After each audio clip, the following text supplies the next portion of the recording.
गुरु प्यारी साध संगत जी, राधा स्वामी। प्यारी साध संगत जी, आज के इस सत्संग में हम जानेंगे कि सुरत का शब्द के साथ मिलाप कब होता है। आज का यह सत्संग बड़ा ही रूहानियत भरा सत्संग है। आज के इस सत्संग को खुले हृदय और आनंद भाव से सुनने का प्रयास करें। आप कहते हैं शब्द की ध्वनि और शब्द के प्रकाश का अनुभव अंतर में केवल आत्मा ही कर सकती है। आत्मा की दो शक्तियां हैं, सुरत और नृत्य। साधारण भाषा में सुरत का अर्थ है होश, ध्यान, ख्याल या तवज्जो। संतों ने आत्मा की सुनने की शक्ति को सुरत और देखने की शक्ति को नृत्य कहा है। सुरत अंतर में शब्द की ध्वनि सुनती है और नृत्य अंतर में शब्द का प्रकाश देखती है। इस ध्वनि और प्रकाश की सहायता से आत्मा आंतरिक रूहानी सफर तय करके अपने निज कर सचखंड वापिस पहुंच जाती है। इसीलिए पूर्ण संतों ने नाम की इस अंतर्मुखी साधना को नाम मार्ग, शब्द मार्ग, सुरत शब्द मार्ग कहा है। सुरत का अर्थ आत्मा या आत्मा की सुनने की शक्ति से है और योग का अर्थ है जोड़ना। सुरत को शब्द से जोड़कर परमात्मा में समा जाना ही सच्चा सुरत शब्द योग है। श्री गुरु रामदास जी का कथन है, हर आपे शब्द सुरत धुन आपे। आत्मा और परमात्मा दोनों शब्द रूप हैं। इसी कारण सुरत और शब्द दोनों में अंश अंशी का स्वाभाविक आकर्षण है। जीवात्मा माया के आवरणों के कारण शब्द को नहीं देख पाती और न सुन सकती है, परंतु पूर्ण संतों की बताई युक्ति के अनुसार सुरत को शरीर के 9 द्वारों में से समेटकर आंखों के पीछे एकाग्र करने से अपने आप इसका मिलाप शब्द से हो जाता है और निजकर की ओर इसका सफर शुरू हो जाता है। आप कहते हैं यह नाम निरंजन है जो सुरत में चुंबक जैसी चेष्टा पैदा करता है। शब्द एक अनुभव का विषय है। इसका पूरा रस जो वृत्ति अंदर ले सकती है वह सुरत है। सुरत ही शब्द की हस्ती को, शब्द के सगुण वजूद को, शब्द की अनहद व्यापकता को महसूस करती है। शब्द की अशब्दता को भी सुरत ही अनुभव करती है। सुरत और शब्द में जो संबंध है वह व्यक्तिगत रिश्ता है। वह ऐसा है जैसा दो हस्तियों में स्नेह होता है। शब्द में व्यक्तित्व है, अपना निजीपन है, वह गुरु का रूप है, वह गुरु है। सुरत जीव है, दोनों का स्नेह है, दोनों में संबंध है। यह व्यक्तिगत स्तर पर निजी रिश्तेदारी है। यही निजी प्रेम शब्द सुरत संयोग है। आगे आप फरमाते हैं, उस परमेश्वर के शब्द स्वरूपी अस्तित्व का अनुभव शरीर या इंद्रियों को नहीं करना, अंतर में सुरत को करना है। इसीलिए आपने गुरु साहिबान के उपदेश को सुरत का संन्यास कहा है, जिसमें जब तक पूजा पाठ, तीर्थ व्रत, कर्मकांड, हठ योग की कठिन प्रक्रियाएं, प्राणायाम की कठिन प्रक्रियाओं के स्थान पर संसार और शरीर की ओर से उपराम हुई सुरत को अंदर शब्द से जोड़ा जाता है। 6 चक्रों वाली देह में जब मन बैरागी हो जाता है, अर्थात यह शरीर के 9 द्वार खाली करके आंखों के पीछे एकाग्र हो जाता है, तो अंदर सुरत का शब्द की ध्वनि से मिलाप हो जाता है। इससे मन निश्चल होकर सच्चे नाम में लीन हो जाता है और आत्मा तथा परमात्मा मिल जाते हैं। आप कहते हैं कि नाशवान मृत्यु लोक और पंचभौतिक शरीर में कैद जीवात्मा का सच्चा पति वह परमात्मा सचखंड में रहता है। जब तक जीवात्मा रूपी स्त्री परमात्मा रूपी पति से मिलाप नहीं करती, यह दुखों से मुक्त नहीं हो सकती। यदि यह पूर्ण संतों के उपदेश अनुसार संसार और शरीर के 9 द्वारों की ओर से पलटकर अंदर शब्द से मिलाप कर ले, तो इसे अपने प्रियतम का प्रकाश दिखाई देने लगेगा। और यह मन माया और काल के बंधनों से छुटकारा प्राप्त करके सदा के लिए प्रियतम के आनंदमय देश में वापस लौट जाएगी। संतों का सच्चा योग सुरत को अंतर में शब्द से जोड़ना है, जिससे मन निश्चल और आत्मा निर्मल हो जाती है। सच्चा योग बाहर सिंगी, मुरली, बीन, घंटा, मृदंग आदि सुनने में नहीं, अंतर में शब्द की 5 सूक्ष्म ध्वनियां पकड़ने में है, जो वह प्रभु रूपी योगी स्वयं पैदा कर रहा है। शब्द की 5 ध्वनियों को पकड़ना और उन्हें सुरत द्वारा अपने अंतर में सुनना ही सच्ची गुरुमति है। बाहर के लाखों रागनाद और धर्म ग्रंथों में वर्णित लाखों शब्द भी पूर्ण गुरु की मति के अनुसार सुरत द्वारा अंतर में सुने जाने वाले अनहदनाद का मुकाबला नहीं कर सकते। बाहरी रागनाद इंद्रियों के विषय हैं, परंतु आंतरिक सच्चा अनहदनाद आत्मा के अनुभव का विषय है। यह अनहदनाद ही सहज योग, सहज ज्ञान और सहज आनंद का सच्चा स्रोत है। गुरु साहिब समझाते हैं, बाहरी किंगरी से मन शांत नहीं होता है, न अभिमान दूर हो सकता है और न ही ध्यान परमात्मा के चरण कमलों में लीन हो सकता है। इसके विपरीत अनहद शब्द की किंगरी सुनने से मन वश में आ जाता है और वृत्ति सहज ही प्रभु के चरणों में लीन हो जाती है।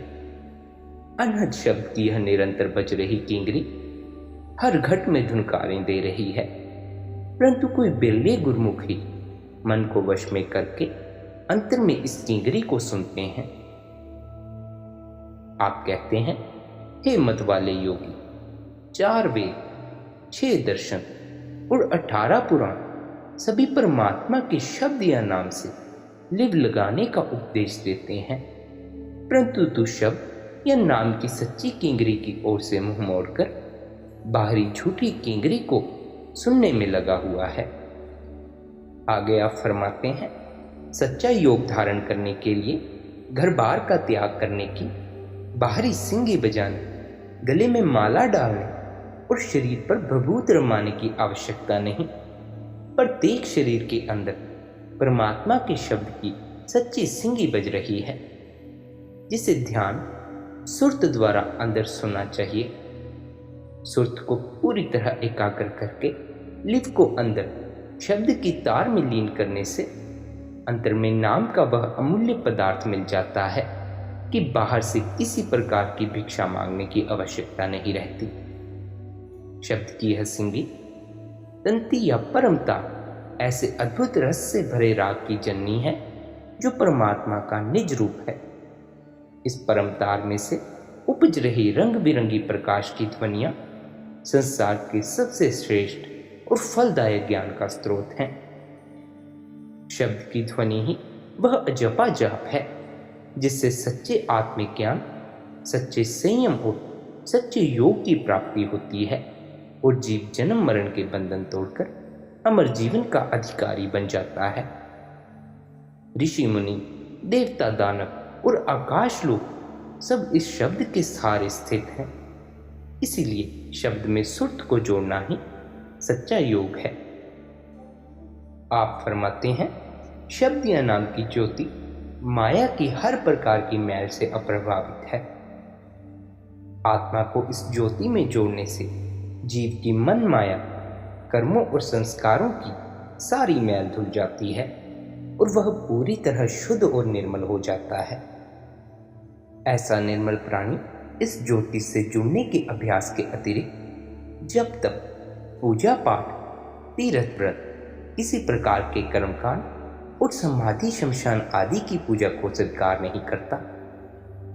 उसकी पूर्ण प्रीति और प्रतीति का आधार केवल शब्द की साक्षात प्रकाशमान ज्योति होता है और वह दिन रात अपना ध्यान अंतर में इस ज्योति से जोड़ता है। आप कहते हैं, शब्द ही हमारा सच्चा गुरु है और सुरत सच्ची सेविका है। इसीलिए सुरत को अनहद शब्द में लीन करना सच्ची गुरु भक्ति है। इसी प्रकार शब्द भी सत्य है और सुरत भी सत्य है। सुरत का शब्द से मिलान ही सच्चा सत्संग है पूर्ण संतों ने दो प्रकार का सत्संग माना है। परमात्मा रूपी सत्य में समाकर सत्य का रूप हो चुके पूर्ण पुरुष की संगति को बाहरी सत्संग और आत्मा द्वारा अंतर में शब्द की ध्वनि सुनने और शब्द का प्रकाश देखने को अंतर्मुखी सत्संग कहा गया है। जो लोग घर बार के त्याग और हठकर्मों के द्वारा बलपूर्वक मन को वश में करने का प्रयत्न करते हैं वे कहीं नहीं पहुंच पाते, क्योंकि यह ढंग कारगर नहीं है। यदि नदी पर बांध लगा दें तो किसी समय भी पानी किनारों के ऊपर से बह सकता है या बांध तोड़कर तबाही कर सकता है, परंतु यदि नदी पर बांध लगाकर इसमें से नहर निकाल दें या पानी का रुख दूसरी ओर मोड़ दें तो बांध भी बचा रहता है और हम पानी को भी बिजली उत्पन्न करने और खेती बाड़ी के लिए प्रयोग कर सकते हैं। इस प्रकार हठकर्मों द्वारा मन को बलपूर्वक वश में करने की बजाय यदि इसे आंखों के पीछे लाकर इसका रुख बाहरी भोगों के स्थान पर अंदर शब्द का रस पीने की ओर मोड़ दें तो मन सदा के लिए वश में आ जाता है। जिस प्रकार कमल पानी में रहकर भी पानी से अलिप्त रहता है, मुर्गा भी पानी में रहती है परंतु इसके पंख पानी में नहीं भीगते, उसी प्रकार मनुष्य संसार में रहता हुआ भी अपनी आत्मा को अंतर में शब्द में लीन करके सहज ही भवसागर से पार हो सकता है। मन को वश में करने और परमेश्वर की प्राप्ति के सच्चे सुख को पाने का एकमात्र साधन राम नाम की कमाई या सुत शब्द का अभ्यास है। सच्ची शांति की प्राप्ति के लिए किसी दूसरे ढंग के बारे में सोचने की गुंजाइश ही नहीं है। आप कहते हैं संसार के सब जीव परमात्मा से जुड़ना चाहते हैं, परंतु इसमें सफल वही होते हैं जो पूर्ण संतों की शिक्षा के अनुसार सुरत को अंतर में शब्द से जोड़ते हैं। पूर्ण संत हमें समझाते हैं कि नाम यानी सुरत शब्द का मार्ग सबसे प्राचीन है। यह धर्म सनातन है। सुरत को शब्द से जोड़ने का मार्ग स्वयं प्रभु ने हर इंसान के अंदर रचा है। यह न किसी विशेष समय अस्तित्व में आया है, न किसी विशेष मनुष्य, संत, महात्मा, बलि, पैगंबर या अवतार आदि का बनाया हुआ है। इसका न किसी विशेष धर्म, देश, कौम या नस्ल से संबंध है और न ही इसका जाति पाति, रंग रूप, आयु, बुद्धि से कोई रिश्ता है। यह एक अनादि, अटल और सर्वमान्य मार्ग है। जो व्यक्ति आज तक किसी भी समय और किसी भी स्थान पर परमात्मा से मिलाप करने के योग्य बना है, वह सुरत को अंतर में शब्द से जोड़कर ही बना है।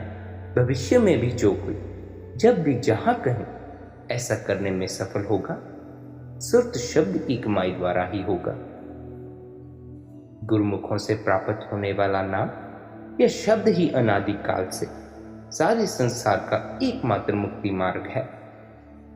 आप इस शब्द को विस्तार से समझाते हुए कहते हैं कि ब्रह्मा, राजा बलि, रावण, हरिचंद्र, महिषासुर, जरासंध, दुर्योधन, कंस आदि सुरत को शब्द या नाम से जोड़ने के मार्ग से अनजान होने के कारण होमे में फंसकर अधोगति को प्राप्त हुए।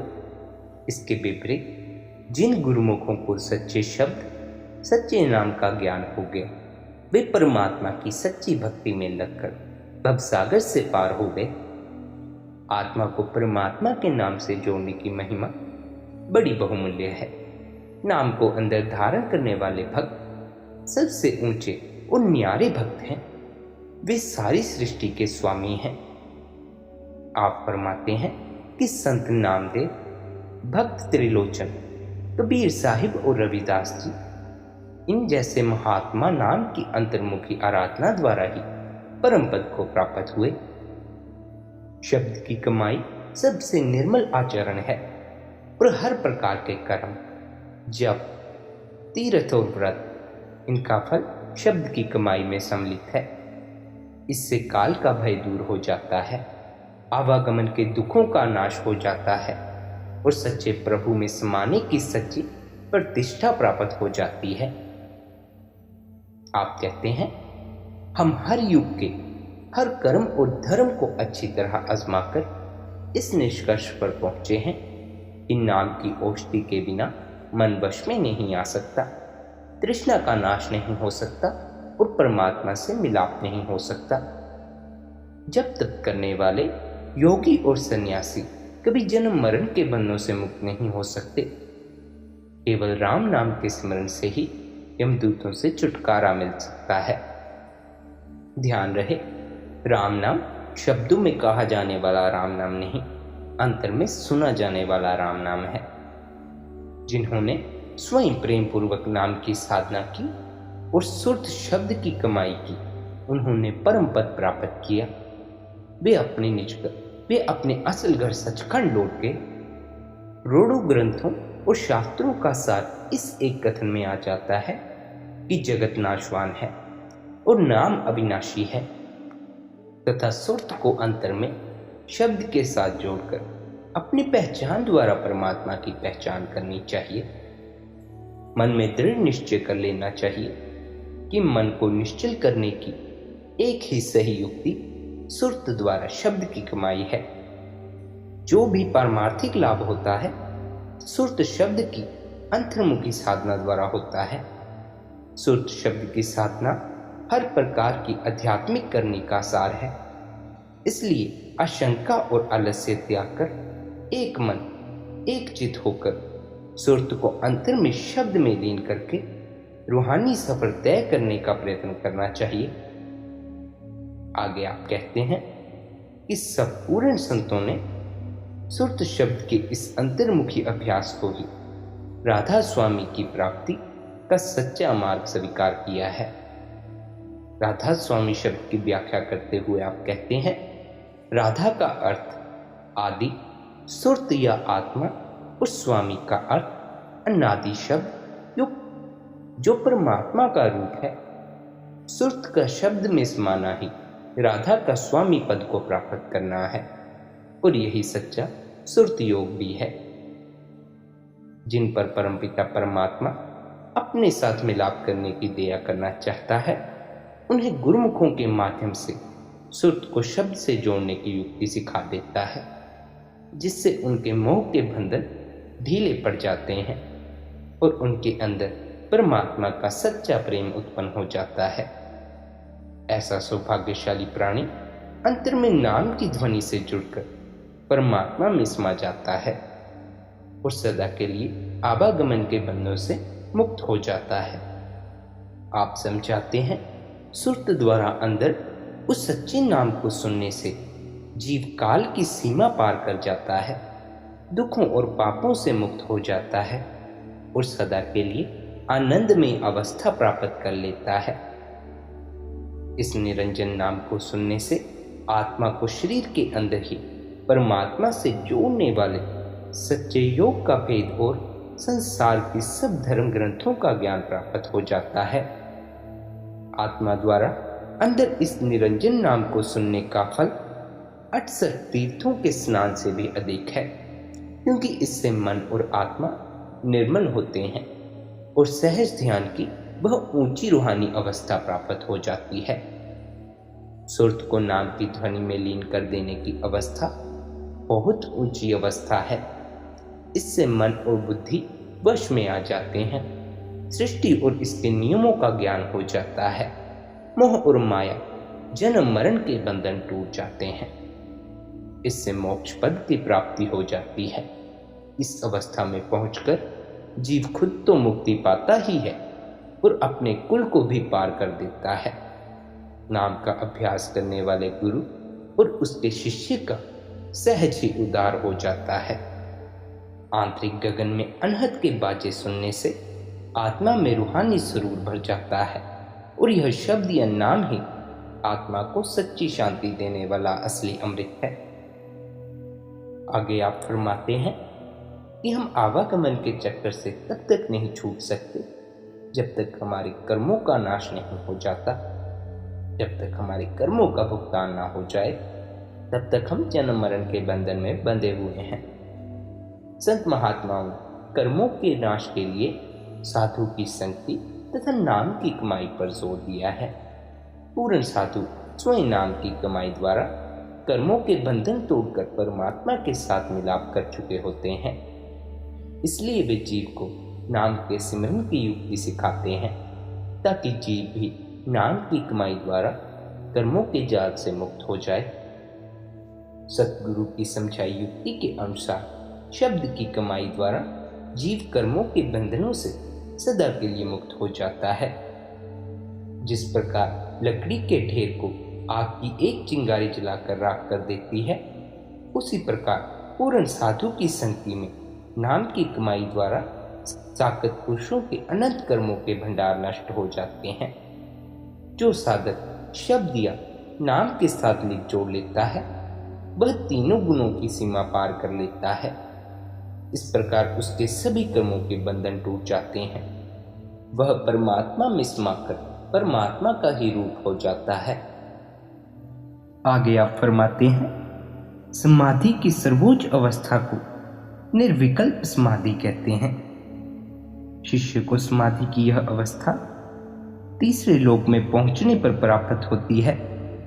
यह जीव सभी आवरणों से मुक्त अपने आप को शुद्ध आत्मा के रूप में देखता है, जबकि एक साधारण योगी यह अवस्था कभी प्राप्त नहीं कर सकता। उसकी समाधि असली निर्विकल्प समाधि से कहीं नीचे की अवस्था है। यह तो केवल एक परछाई है। योगियों ने जिन अन्य शब्दों का प्रयोग किया है, वे सूक्ष्म मंडल पर या उससे नीचे के किसी मंडल पर अपनी मानसिक अनुभूतियों का बयान करते हैं, परंतु सभी योग पद्धतियों का सबसे अधिक महत्वपूर्ण तथ्य यह है कि उन्हें शब्द धुन का कोई ज्ञान नहीं है, और न ही यह ज्ञान है कि आंतरिक मंडलों में प्रवेश पाने के लिए शब्द धुन अति आवश्यक है। शब्द धुन के बिना कोई भी आंतरिक मार्ग पर उन्नति नहीं कर सकता। आगे आप फरमाते हैं, संपूर्ण ब्रह्मांड में व्यापक इस रचनात्मक तरंग की तुलना रेडियो की विद्युत चुंबकीय तरंगों के साथ की जा सकती है। जिस प्रकार रेडियो या टीवी इन तरंगों को ग्रहण करता है, उसी प्रकार मनुष्य का शरीर या स्पर्श रूप से कहें सूक्ष्म शरीर इस शब्द धुन को ग्रहण करता है। अगर हम संगीत सुनना चाहते हैं तो हमें अपनी मेज पर रखे रेडियो सेट को ट्यून करने की जरूरत है। इसी प्रकार हर स्त्री पुरुष एक रेडियो सेट की तरह है जो उस दिव्य शब्द धुन की तरंगों को ग्रहण कर सकता है। दीक्षा के समय जब सद्गुरु किसी व्यक्ति को शब्द धुन से जोड़ देते हैं तो वह कबीर साहिब के पवित्र श्वेत संगीत यानी धुन सुनने के योग्य हो जाता है। फिर इस शरीर रूपी यंत्र को सही अवस्था में रखने से दिव्य वाणी सुनी जा सकती है और इसका आनंद लिया जा सकता है। कोई विरला ही है जिसे दीक्षा के समय एकदम से यह दिव्य धुन सुनाई देती है। आंतरिक सुर्त के जागृत होने में कुछ समय लग जाता है। पूरे शरीर का और विशेषकर मन तथा सूक्ष्म शरीर का पवित्र और निर्मल होना आवश्यक है, तभी इसका शब्द धुन के साथ संपर्क हो सकता है। इसके बाद यह दिव्य धुन स्पष्ट रूप से सुनाई देती है। जब कोई व्यक्ति इसे सुनता है तो वह अपार आनंद से भर जाता है, क्योंकि इसकी तुलना संसार की किसी भी वस्तु के साथ नहीं की जा सकती। इस वाणी के सामने हर स्वर संगीत फीके लगते हैं।